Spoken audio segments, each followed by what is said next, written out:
môi cầm tầm rõ kháng lộp lộp mùi mùi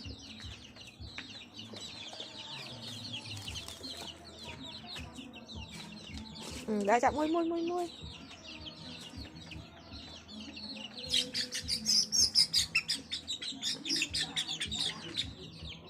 hoạch mùi thân hoạch mùi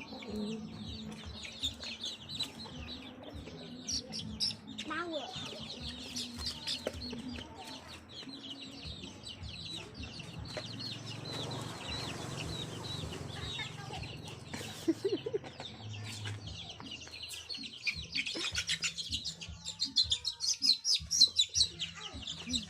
Cặp bay á, cặp bay.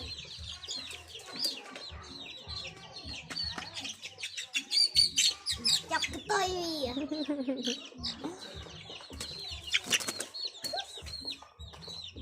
Đánh mùi mùi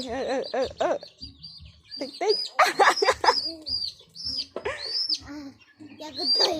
mùi tiết đấy ha.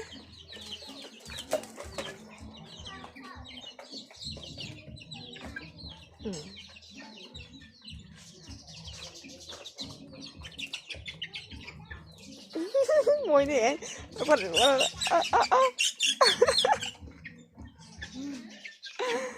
anh ta liệt đây chứ anh